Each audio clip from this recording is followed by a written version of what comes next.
Nick Nanavati, legend of 40K, coach of 40K, and LVO winner in 2018, well, the 2017-2018 season. Tell me how much the LVO has changed since you were champion. Hey, Steve.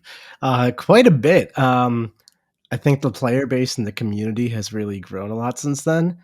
Tournament's definitely a lot harder to win nowadays than it was back then. Not to say it was easy, but there's just so many more talented Warhammer players up and coming all through the entire series. So you see a lot more names. It's not just the same 10 or 20; it's the same 100, 200 going and really competing at this thing. So it's awesome, and it's larger than ever before. I think 1,000 people, which is amazing to see.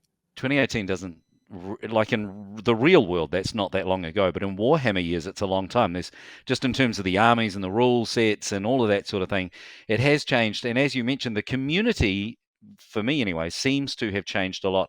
There's a lot more positivity. There's a lot more, and this is largely thanks to you and Richard and the Out of All guys, Oh, and well, and a thank you. few, and no, it's true, and a few other people at the top who really encourage playing by intent and keeping in touch with each other during the game and talking through what you're doing and what you're wanting. There seems to be a lot more of that now than there was even just a few years ago. Yeah, I definitely think so. I think it makes for a much smoother game experience. I know back in the day, it used to be kind of gotcha hammer, where it's like I came up with a really cool combo in my basement at 3 o'clock in the morning one day, and I won't tell anybody about it. And then I'll show up to the tournament, and then it might be legal, it might not. Who knows? Let's try it out. And then gotcha, gotcha, gotcha. And that's just like a terrible way to enjoy or play the game, in my opinion. You'd rather have a good experience with the person you're going to spend 3 hours with, get to know them, maybe make a friend, and have a great game of Warhammer.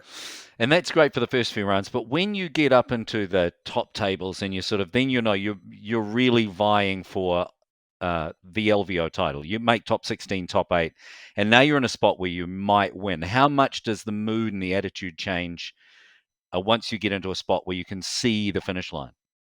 That's a really great question. Last year, I really had the opportunity to spectate LVO rather than play LVO. I was wandering around the tournament, representing Games Workshop, doing stuff for that, and I didn't actually play.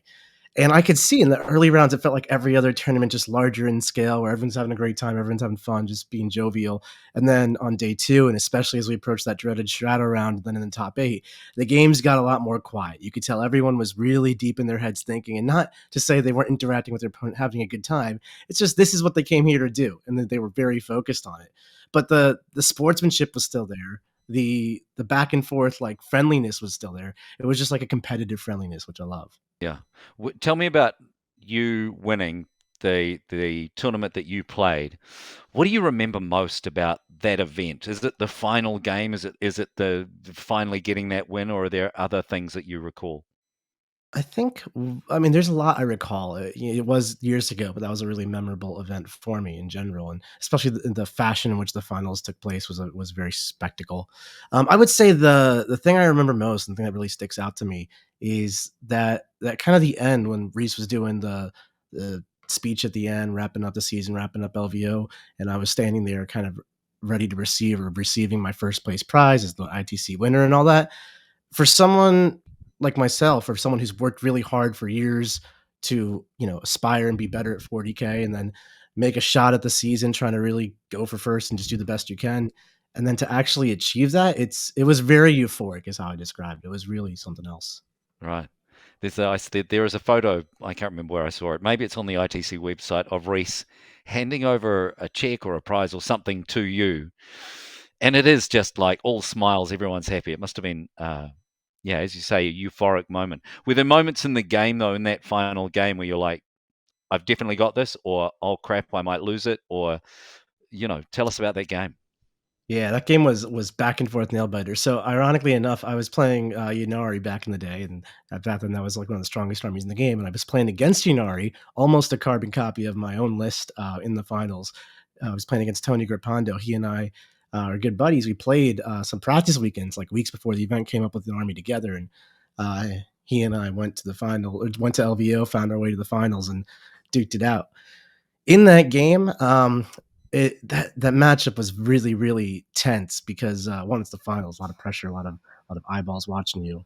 You don't want to mess it up, but there's a lot of critical moments in that matchup. The Inari are a very combo-based army, so it's like if any step was mistooken or any point failure point was hit, the combo would kind of fall apart, and you could really open up an advantage for yourself.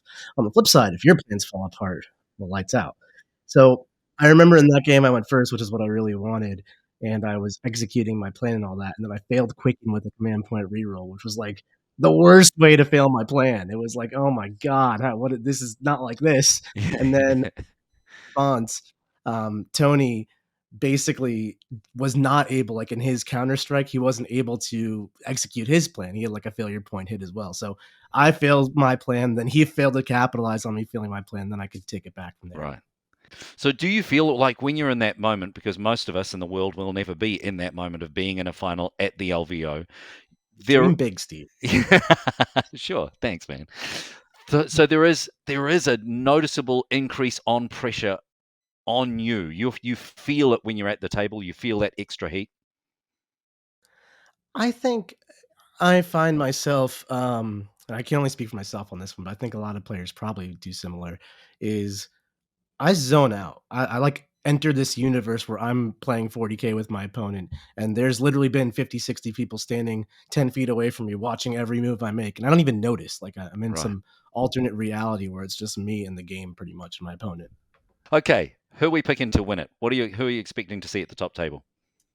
Me, myself, and I. I'm playing this year. No, I now the other no, people I've asked this question to, I did have to say, not including you. Okay, who are you expecting to play against at the top table? no, I was being a little facetious. I actually don't expect to make the finals. I think compared to some of the other players that have been more sharper throughout the season, a lot of players are putting a lot more time into competing than I am right now. But I'm looking to do the best I can. I think Jack and John, of course, my two boys from Art of War, they have been putting in the work this season. They rarely lose when they go out to tournaments, and I expect them to do really well this one. It's at 1,000 people. There's so many talented players out there, especially when you consider the players coming in from abroad, like Matt Morrisoli over from Australia, Finn from New Zealand, and then players all the way from the UK. It's anyone's tournament to win, you know. But if I have to pick somebody, I'm picking Jack and John. All right, great stuff, man. Thanks. Nice to talk to you.